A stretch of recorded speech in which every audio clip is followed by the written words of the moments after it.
रामकृष्ण हरी माऊली. आज आपण आहोत तळोजा मजकूर येथे शांतिकुटी मठात. प्रातस्मरणीय श्री सद्गुरू वामन बाबा महाराज यांचा 68व्या पुण्यतिथी समाधी सोहळा थोड्या वेळातच आता दिंडी गावातून निघणार आहे. त्याचा आपण आनंद घेऊया. जन्म झाला वारकरी बात समजली खरी देह देवाची पंढरी विठू मनाच्या गाभारी. अप्रतिम अशी रांगोळी काढली आहे वामन बाबा महाराजांचे. रामकृष्ण हरी. रामकृष्ण हरी. गुरुर् ब्रह्मा गुरुर् विष्णू गुरुर्देव महेश्वर. गुरु साक्षात परब्रह्म तस्मै श्री गुरुवे नमः. स्वानंद सुगुणे श्री सद्गुरू वामन बाबांची 68वी पुण्यतिथी श्रेष्ठ अशा भावनेनं ढामणं संपन्न होत असताना त्यांचे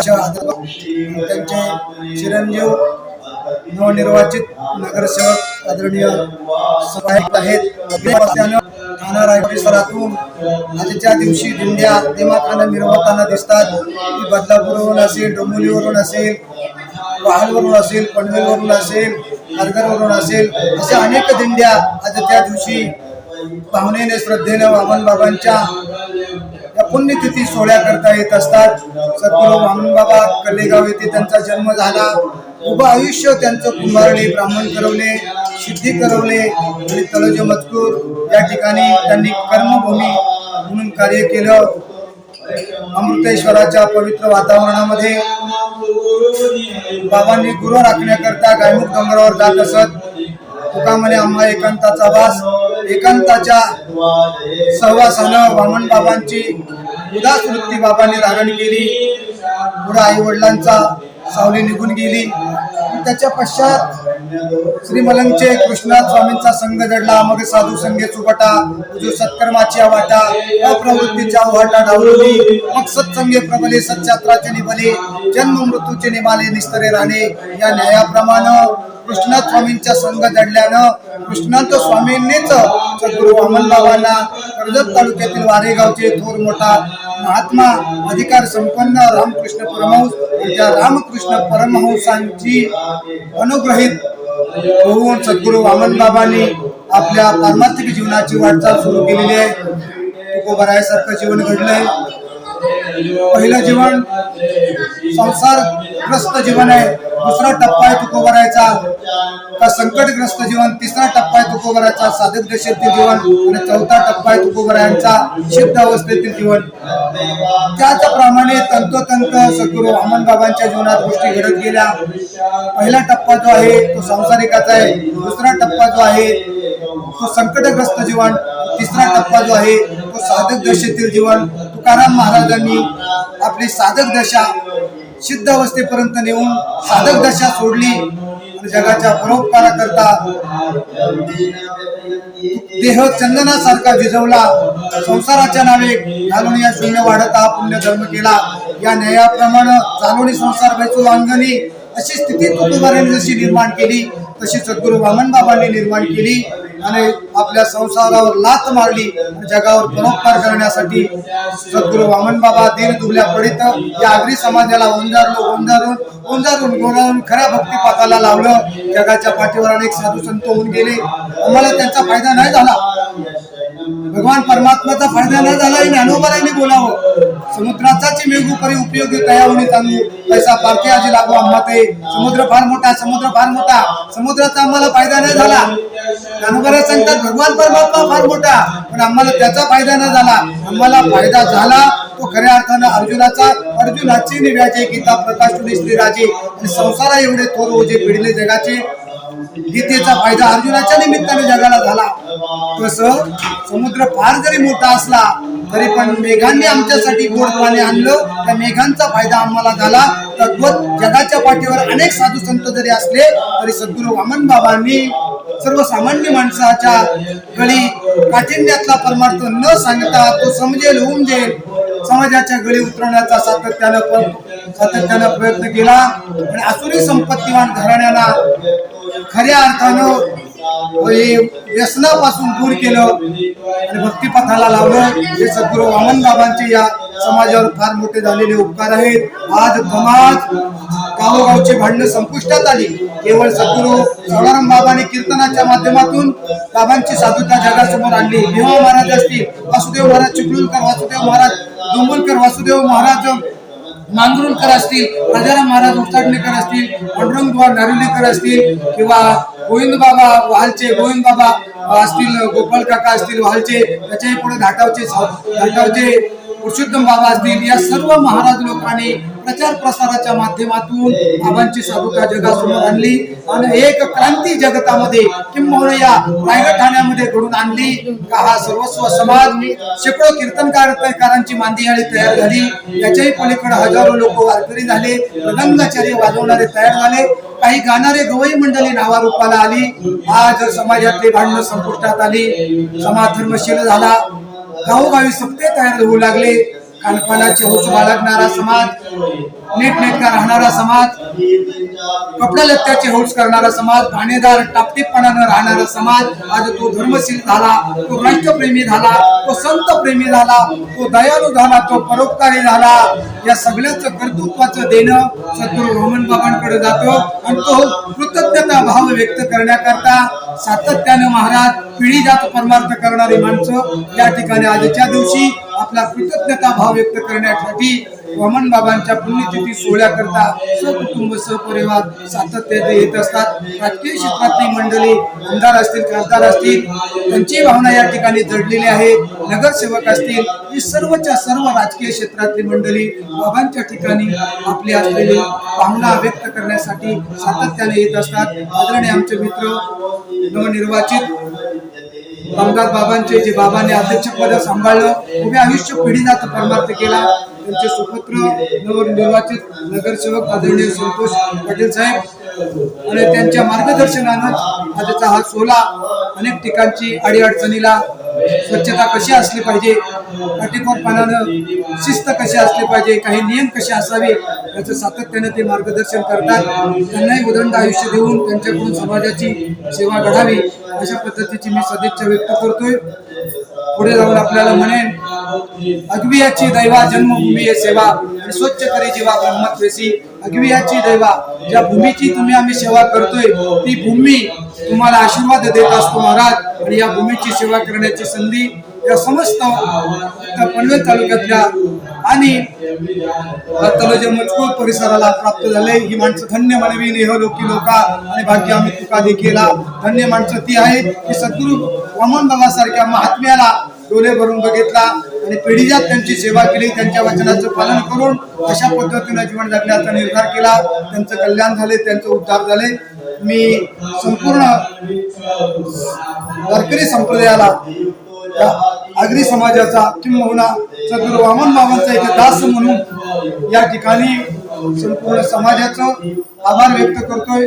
संपूर्ण समाज या ठिकाणी वामन बाबांच्या सोहळ्याकरता उपस्थित झालाय. तेव्हा आपल्याला सद्गुरू वामन बाबांसारखाच परमार्थ नीटनेटका कशा पद्धतीने तो झाला पाहिजे, असला पाहिजे याच्याकडे सातत्याने लक्ष केंद्रित ठेवून भूतोन भविष्यामध्ये वामन बाबांच्या सोहळ्या ही कीर्ती महाराष्ट्रभर नव्हे भारत देशामध्ये पसरली गेली पाहिजे. रामकृष्ण.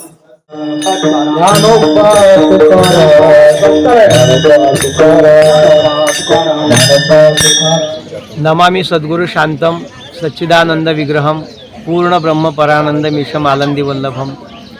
मी हरिभक्तपरायण स्वामी संजयजी महाराज, आमचं राहुरी कारखाना या ठिकाणी वेदांत गुरुकुल आहे. त्या वेदांत गुरुकुलामध्ये आम्ही विद्यार्थ्यांना संस्कृतपासून तर ब्रह्मवही भारतीय शास्त्र आम्ही त्या ठिकाणी शिकवतो. आणि या ठिकाणी तळोजा या गावामध्ये हा जो ब्रह्मलीन सद्गुरू श्री वामन बाबांचा हा जो समाधी सोहळ्याचा हा जो उत्सव असतो, या उत्सवाला 65व्या सोहळ्यापासून 64व्या सोहळ्यापासून आम्ही या ठिकाणी येतो. म्हणजे 64, 65, 66, 67 आणि वर्तमान आता हा सुरू आहे, हा आहे 68. तर मागच्या 5 वर्षांमध्ये आम्ही 5 वर्षापासून आम्ही या ठिकाणी या उत्सवाकरता येतो. त्यामध्ये मागच्या 4 वर्षापासून पहिल्यांदा आम्ही या ठिकाणी मांडुक्य उपनिषद शिकवलं, त्यानंतर ईशावास्य उपनिषद, त्यानंतर केनो उपनिषद आणि आत्ता यावर्षी आमचा कठोपनिषदाचा विचार या ठिकाणी या कार्यक्रमामध्ये असतो. सकाळी 7 ते 8:30 किंवा 7 ते 9 अशा प्रकारची वेळ या कार्यक्रमामध्ये आम्हाला दिलेली आहे आणि त्या ठिकाणी तो आम्ही घेतो. या ठिकाणी येण्याचं आमचं निमित्त असं आहे की या गावाचे जे सुपुत्र महान असे हरीजी महाराज ते आणि आम्ही स्वामी श्री भारतानंदजी गिरी यांचं जे गुरुकुल आहे त्या गुरुकुलामध्ये आम्ही सहपाठी आहोत, म्हणजे एका पाठाचे आम्ही विद्यार्थी आहोत आणि त्या ठिकाणी हरीजी महाराजांसोबत व्याकरणाबद्दल आम्ही शिकलो आणि त्या महाराजांचा आमचा परिचय झाला आणि हरीजी महाराजांमुळेच आम्ही या ठिकाणी तळोजामध्ये आलो आणि हरीजीमुळे असं लोकांचंही इथं तळोजामध्ये जे त्यांचे इतर लोक आहेत, इतर परिवार आहेत, या सर्व परिवाराचाही आम्हाला किंवा त्यांचा परिवार म्हणण्यापेक्षा एकंदर सद्गुरू ब्रह्मलीन श्री वामन बाबांचा जो परिवार आहे या परिवाराचा आणि आमचा परिचय झाला आणि म्हणून आम्ही या ठिकाणी 5 वर्षापासून येत आहोत आणि फार अतिशय सुंदर अशा प्रकारचा हा सोहळा संपन्न या ठिकाणी होतो आणि वामन बाबांची या परिसरावर जी कृपा आहे ती कृपा या सप्ताहामधून दिसून येते आणि या सप्ताहामध्ये येणारा प्रत्येक कीर्तनकार या सप्ताहाचं एक आगळं वेगळं स्वरूप अशा प्रकारचं या ठिकाणी वर्णन करतो. इथे या ठिकाणी वर्णन करण्यासारख्या अनेक गोष्टी आहेत. त्यात एक म्हणजे या ठिकाणी येणारा समाज, या ठिकाणी जमा होणारा समाज. दुसरी गोष्ट, या ठिकाणी जमा होणारा जो समाज आहे हा सर्व पांढऱ्या पोशाखामध्येच या ठिकाणी सर्व टाळकरी असू द्या, श्रोते असू द्या, सर्व पांढऱ्या पोशाखामध्येच येतात. दुसरी गोष्ट, अतिशय आनंदाने उत्साहाने दररोज या ठिकाणी हरिपाठ पावल्या वगैरे करतात. अगदी महिलाही त्या ठिकाणी हरिपाठ, महिलांचंही त्या ठिकाणी हरिपाठावर पाठांतर आहे, महिलाही हरिपाठ म्हणतात आणि महिलासुद्धा त्या ठिकाणी पावल्या खेळतात आणि हरिपाठ करणाऱ्यांची संख्यासुद्धा खूप जास्त असते. दुसरी गोष्ट, कीर्तनकारसुद्धा या ठिकाणी खूप चांगले, शिकलेले, सुशिक्षित आणि बहुतांशी सर्व गोष्टी संप्रदायाप्रमाणेच या ठिकाणी होतात आणि वामन बाबांनी सांगितलेल्या ज्या गोष्टी आहेत, बहुतांशी प्रकर्षाने सांगितलेली गोष्ट म्हणजे हरिपाठाचा प्रचार प्रसार करा आणि त्या हरिपाठाचा प्रचार प्रसार कुठल्या मर्यादेपर्यंत झालेला आहे किंवा करतात. या माणसांना हरिपाठ कोणत्या मर्यादेपर्यंत आवडतो, तर अगदीच कोणाचा विवाह सोहळा जरी असला तरी त्या विवाह सोहळ्यामध्ये सुद्धा माणसं हरिपाठ करतात. कोणाची वास्तुशांती असली त्या वास्तुशांतीच्या कार्यक्रमामध्ये सुद्धा माणसं हरिपाठ करतात किंवा अन्यही ठिकाणी माणसं हरिपाठ करतात. बाबांनी आताच सांगितलं की दिवसातून 3 वेळा हरिपाठ केला पाहिजे आणि बाबा 3 वेळा हरिपाठ करायचे, 3 4 वेळा हरिपाठ बाबा करायचे आणि अशा प्रकारे हा आगळा वेगळा सप्ताह या ठिकाणी संपन्न होतो आणि आम्हालाही या ठिकाणी आम्ही येतो.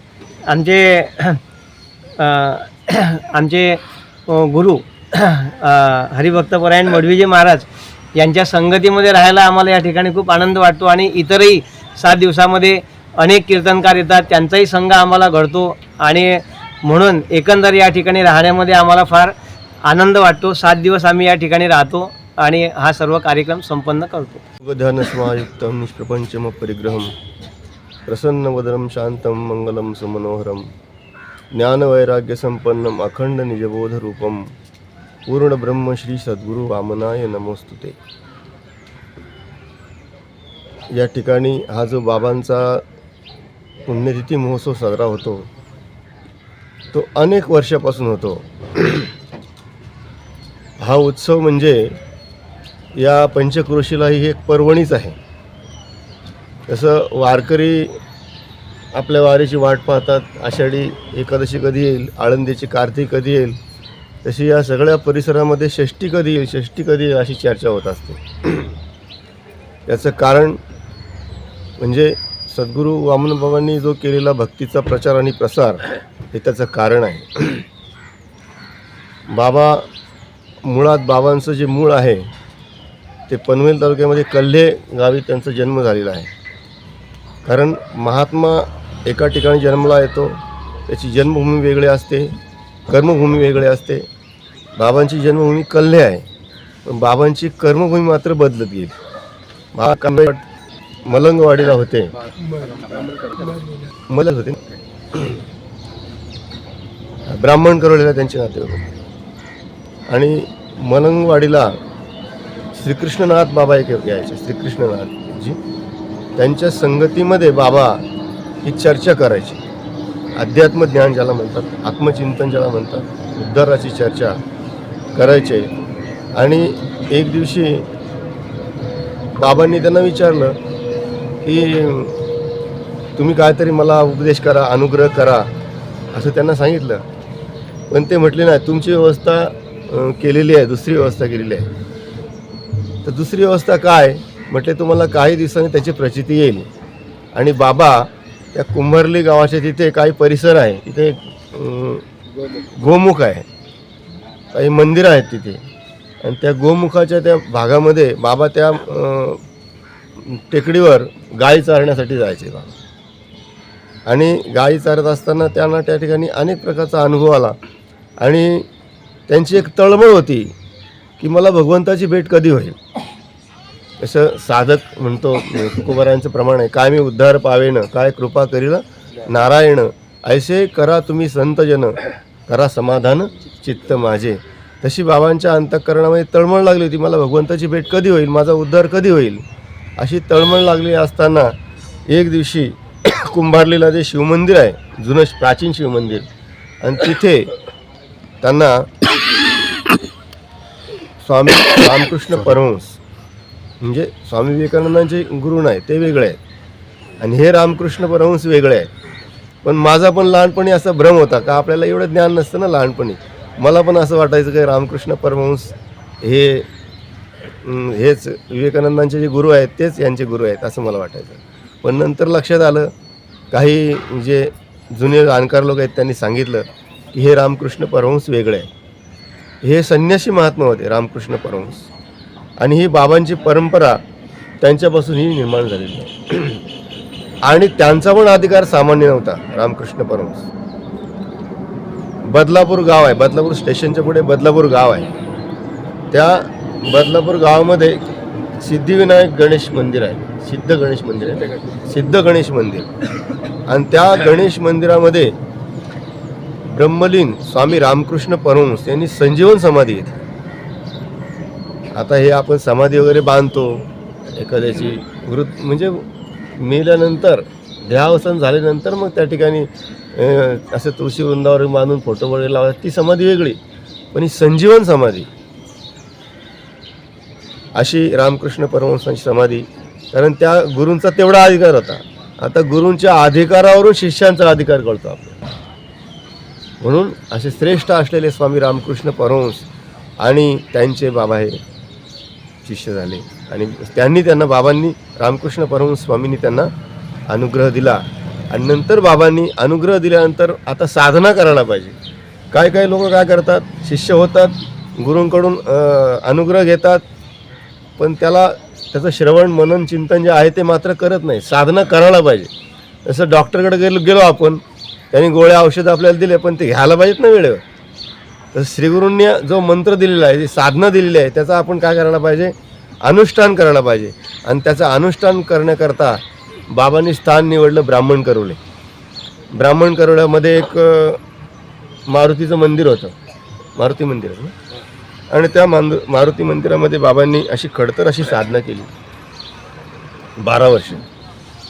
साधना केल्यानंतर त्या साधना काळामध्ये त्यांच्या पायाला मला वाटतं काहीतरी एक असं एक फोड होतो, त्याला गळू म्हणतात, ते झालं होतं. आणि साधना काळामध्ये एवढा त्रास दिला त्यांनी, खूप बाबांना त्रास व्हायचा. पण बाबांनी मात्र त्याच्याकडे लक्ष दिलं नाही का. कारण या देह हा नश्वर आहे, नाशिवंत देह जाणारं सकळ, आयुष्य खातो काळ सावधानीच्यावर लक्ष देऊन काय उपयोग आहे. म्हणून बाबांनी त्याच्याकडे दुर्लक्ष केलं. बाबांची साधना पूर्ण झाली आणि काही वर्षानंतर बाबा तिथे राहिले. पुन्हा ते मंदिर, ते त्यांना जी जागा दिली होती राहण्या, पडवी होती अशी छोटीशी मंदिराला लागून. पावसाळ्यामध्ये ती गळत होती, अत्यंत दयनीय अवस्था होती. आणि नंतर मग आपल्या जे तलोजे ग्रामस्थ जे आहेत त्याच्यामध्ये तुम्हाला कोण गेले तिथे, शंकर पाटील का,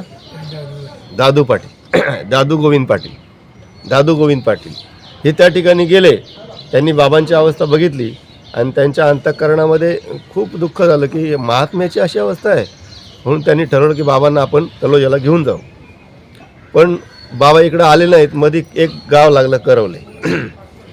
कारण महात्मा असा असतो, फेडीत पाप ताप पोकीत तिरीचे पादप समुद्रा जाय आप गंगेचे जसे. आता बाबांना तिथून कसं आणलं, का आणलं, अशी डोली तयार केली. पूर्वी काही व्यवस्था नव्हती, अशी गाड्या वगैरे काय होत्या, अशी एक डोली तयार केली आणि त्याच्यामध्ये बसून बाबांना करवळे गावामध्ये आणलं. आणि तिथे एक घर होतं दादू पाटलांचं, आणि त्या घरामध्ये बाबांनी साधना केली. मारुती मंदिरामध्ये पण काही वर्ष राहिले. मला वाटतं सिद्धी करवळे गावामध्ये बाबा 14 वर्ष राहिले. आणि नंतर 14 वर्षानंतर बाबा या ठिकाणी आले. परत बाबांना इथं आणलं गेलं.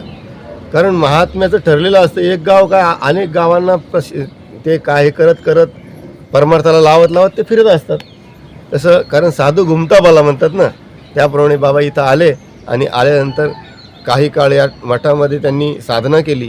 आणि साधना काळामध्ये बरेच या ठिकाणी भरपूर लोक याचे डोंबिवलीवरून बाबांचे पट्टशिष्य सावळाराम बाबा महाराज, त्याच्यानंतर आप्पा माऊली महाराज, असे हे मोठे मोठे बाबांनी शिष्य तयार केले की ज्यांनी संपूर्ण आपला हा परिसर हरिभजने ढवळीले जग असा ढवळून काढलेला आहे.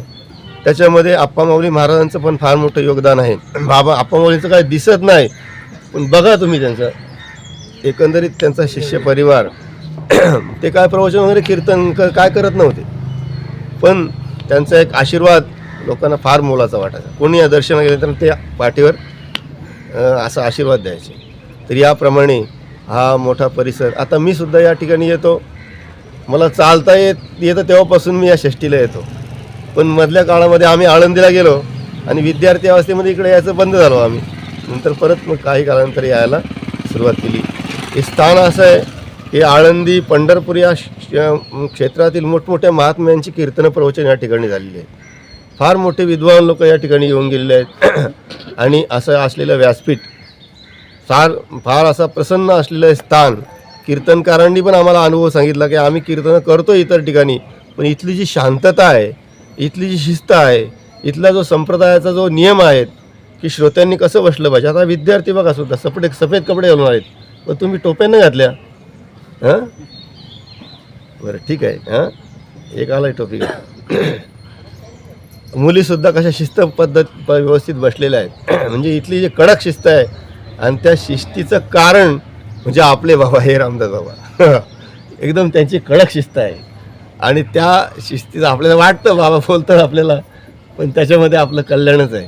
आणि त्यांच्या त्या शिस्तीचा परिणाम म्हणून आत्तापर्यंत ते आहेत तोपर्यंत, म्हणजे आत्तापर्यंतसुद्धा हा कार्यक्रम एकदम वेळेवर होत असतो. आता मी जास्त वेळ घेतला थोडासा, चला. हा कार्यक्रम वेळेवर होत असतो. आणि या कार्यक्रमामध्ये दुग्ध शर्करा योग की किती आम्ही आतापर्यंत अनेक सप्ताह बघितले, पण त्याच्यामध्ये संत ज्ञानेश्वर महाराजांचं गाथा पारायण आपल्याला कुठं पाहायला मिळणार नाही. ज्ञानेश्वरी पारायण असतात, पण या ठिकाणी संत ज्ञानेश्वर महाराजांचं गाथा पारायण अतिशय अवघड असलेला ग्रंथ, आणि त्या ग्रंथाचं पारायण संगीतमय असं पारायण या ठिकाणी चालू आहे. ते संपन्न झालं, मला वाटतं झालं असलं आता शेवट झाला. आणि वेदांतातले अतिशय चिंतनीय असलेले 2 ग्रंथ, उपनिषद तर आहेच नाही का, उपनिषद आणि आचार्यांचा विवेक चूडामणी नावाचा ग्रंथ, असे या 2 ग्रंथाचं चिंतन या ठिकाणी होत आहे. आणि त्याच्यापैकी विवेक चूडामणी नावाचा जो ग्रंथ आहे त्याची सेवा करण्याचं मला या ठिकाणी भाग्य मिळालं नाही का. तो चिंतन करता करता मी सुद्धा अतिशय मला आनंद वाटला त्या ग्रंथाचं चिंतन करता करता. अतिशय मी आता अनेक महात्म्यांचं यूट्यूबला ऐकतो, त्यांचं सध्या मी तेच ऐकतो. स्वामी दिव्यानंद, त्याच्यानंतर एक अजून अखंडानंद सरस्वती यांचं 2 चिंतन मी आज सध्या ऐकतो. तर संतांची जर संगती केली, कारण संत ज्या ठिकाणी राहतात, पवित्र ते कुळ पावणतो देश, जेथे हरीचे दास जन्म घेती. किंवा एक श्लोक पण आहे, कुलम पवित्रम जननी कृतार्था वसुंधरा पुण्यवतीच तेन अपार संमित सुखसागरेस्मिन लीनम परे ब्रह्मणीयस्य चेतः. असे असलेले बाबा, आणि त्या बाबांनी संपूर्ण हा परिसर जसं हरिभजने हे धवळीले जग, हा परिसर एकदम शिस्तबद्ध आणि पवित्रता, शांतता आणि या स्थानाचं नावसुद्धा शांतिकुटी आहे. या स्थानाचं नाव पण काय आहे? शांतिकुटी आहे. इथं आल्यानंतर विशेष असं समाधान आपल्याला प्राप्त होतं. बाबा या ठिकाणी आहेत. आता इथले कार्यक्रम संपन्न झालेत. आता इथून या ठिकाणावरून या बाबांच्या स्थानापासून तर बाबांच्या समाधी स्थानापर्यंत जिथे आपलं शिवमंदिर आहे त्या शिवमंदिराजवळ बाबांचं समाधी स्थान आहे. त्या समाधी स्थानाच्या दर्शनाकरता आपण आता दिंडी सोहळा इथून निघणार आहे. शाळेतले सगळे विद्यार्थी आले आहेत, आपण सर्व आहोत आणि जास्त वेळ न घेता आता अचानक मला बोलण्याचा योग आला. मी बोललो, काय ठरवलं नाही काय बोलायचं ते. बाबांच्या कृपेने मला जे काय बोलता आलं ते मी बोललो. म्हणून या ठिकाणी जे काय 2 शब्द मी बोललो त्याला मी पूर्णविराम देतो. ओम पूर्णमदः पूर्णमिदं पूर्णात् पूर्णमुदच्यते पूर्णस्य पूर्णमादाय पूर्णमेवावशिष्यते. ओम शांती शांती शांती.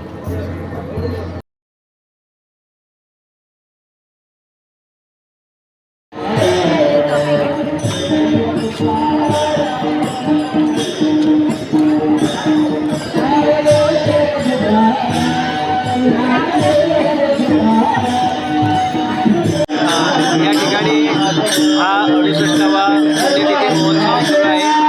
या महोत्सवामध्ये या पंचक्रोशीतली जी माणसं आहेत ती फार उत्साहाने या ठिकाणी भाग घेतात आणि आज सकाळपासून संध्याकाळपर्यंत सर्व पुण्यतिथीचे कार्यक्रम असतील. मागच्या 5 वर्षापासून आम्ही त्याच्यामध्ये सहभाग घेतो आणि इथं खूप आनंदी आनंद असतो. विशेष म्हणजे मागच्या 5 वर्षापासून आम्ही पूर्ण सप्ताहामध्ये उपस्थित असतो. म्हणजे पहिल्या दिवसपासून तर शेवटच्या दिवसपर्यंत आणि शेवटच्या दिवशी म्हणजे आता उद्याचा शेवटचा दिवस आहे. काल्याचा पण मुख्य दिवस आजचाच आहे. आज पुण्यतिथीचा महोत्सव असतो. आज दिवसभर या ठिकाणी सर्व रेलचेल आणि कार्यक्रम असतो. सर्व साधू संत येतात. या पंचक्रोशीतून सर्व महाराज लोक येतात, वारकरी येतात, भक्त मंडळ येतात आणि दिंड्या पण येतात. त्यांचा क्रम असा असतो. सकाळी आता आमचं 7 ते 8:30 या ठिकाणी आमचा पाठ झालेला आहे. 8:30 वाजता या ठिकाणी सर्व थोडं पंचक्रोशीतली माणसं या ठिकाणी उपलब्ध आलेली आहेत आणि आता ही दिंडी या ठिकाणी निघालेली आहे. ही दिंडी इथून निघून हे शिवमंदिरामध्ये जाणार आहे आणि ही दिंडी झाल्यानंतर लगेचच श्रीमद भगवद्गीतेचं पारायण होईल. अतिशय सुंदर अशा प्रकारचं ती पण पारायण होईल आणि अतिशय पारायण झाल्यानंतर मग म्हणजे भजनाचा कार्यक्रम होणार आहे 2 तासाचा. भजनाचा कार्यक्रम झाल्यानंतर दुपारी दिंड्या येतील. त्या दिंड्यांचं या ठिकाणी भव्य अशा प्रकारचं स्वागत होणार आहे. त्या दिंड्या आल्यानंतर एक फार मोठा हरिपाठ त्या ठिकाणी संपन्न होईल आणि हरिपाठ झाल्यानंतर समाधी सोहळ्याचं त्या ठिकाणी 6 ते 8 अशा प्रकारे कीर्तन होईल आणि तो कीर्तन सोहळा झाल्यानंतर संध्याकाळी महाप्रसादाच्या द्वारा हा कार्यक्रम या आजचा संपन्न होईल.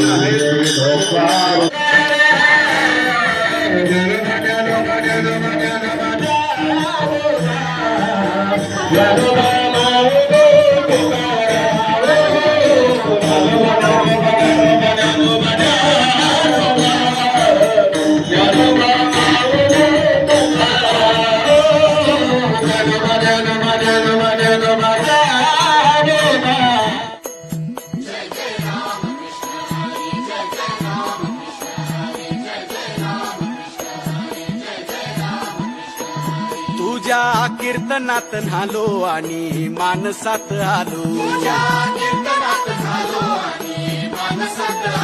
हरी नामाचा गजर केला मला मी गावलो. जन्म झाला वारकरी पात समजली खरी. देह देवाची पंढरी विठू मनाच्या गाभारी. श्वास झालं जपमाळ मन चिपळ्याने टाळ.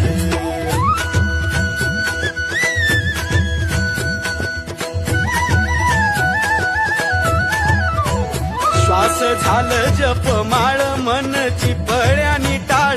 मेळ जीवाचा शिवाचा झाला अभंग जिण्याचा. गजर कीर्तनाचा गजर कीर्तनाचा गजर कीर्तनाचा गजर कीर्तनाचा गजर कीर्तनाचा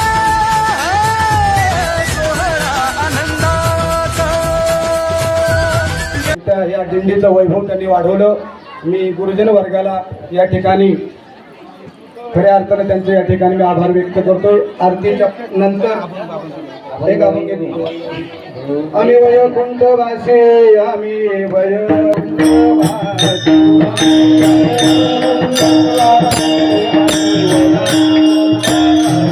हरुयाची करुणाची, हरुयाची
ज्ञानोबा माऊली तुकाराम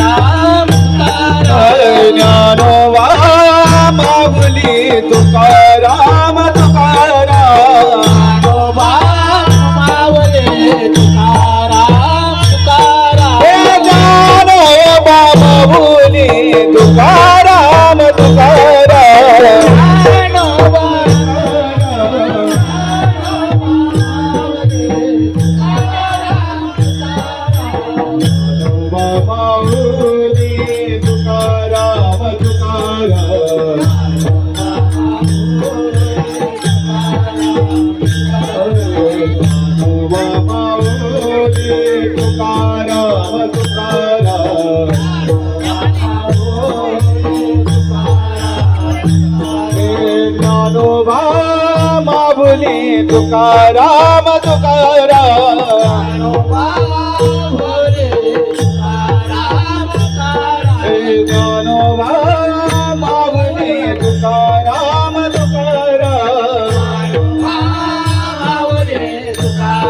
ज्ञानोबा माऊली तुकाराम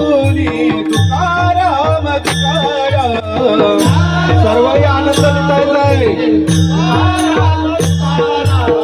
ज्ञानोबा माऊली तुकाराम ज्ञानोबा माऊली तुकाराम ज्ञानोबा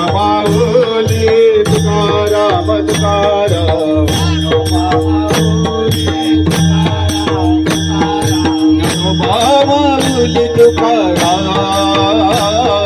ज्ञानोबा माऊली तुकाराम ज्ञानोबा माऊली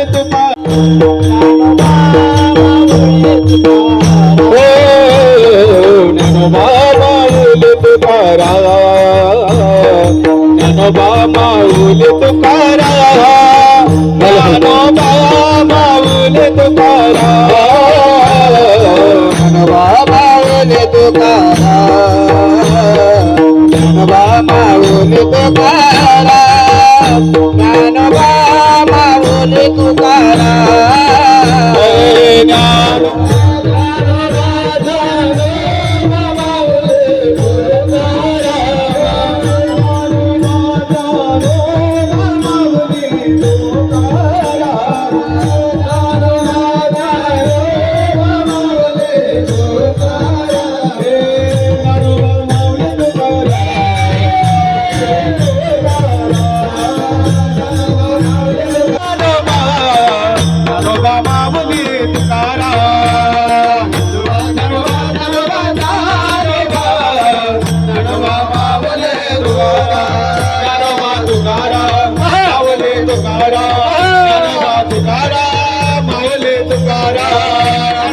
तुकाराम माऊली तुकाराम ज्ञानोबा तुकाराम माऊली तुकाराम ज्ञानोबा तुकाराम माऊली तुकाराम ज्ञानोबा तुकाराम माऊली तुकाराम ज्ञानोबा तुकाराम माऊली तुकाराम ज्ञानोबा तुकाराम माऊली तुकाराम रे ज्ञानोबा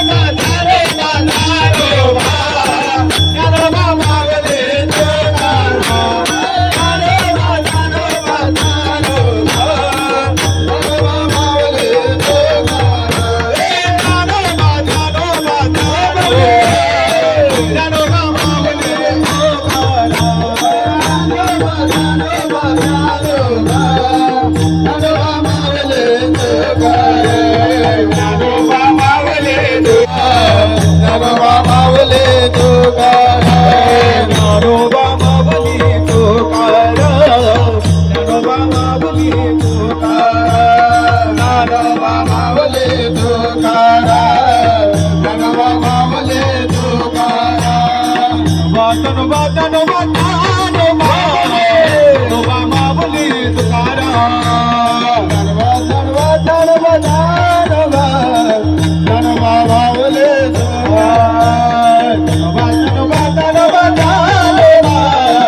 राधा कृष्ण राधा कृष्ण राधा कृष्ण राधा कृष्ण राधा कृष्ण राधा कृष्ण राधा कृष्ण राधा कृष्ण राधा कृष्ण राधा कृष्ण राधा कृष्ण राधा कृष्ण राधा कृष्ण राधा कृष्ण राधा कृष्ण राधा राधा राधा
सकल मंगली ईश्वर निष्ठाची मांडी आली अनावरत भूमंडळी भेटोदया चला कल्पतरूचे आरव चेतना चिंतामणीचे गाव बोलते अर्णव भीषण चंद्र मेध्यालांछन मार्तंड जे तापही ते सर्वाई सदा सज्जन स्वदेव किंबहुना सर्व सुखी पूर्ण होणे देव भजितो आदि पुरुषे अखंडित आणि ग्रंथो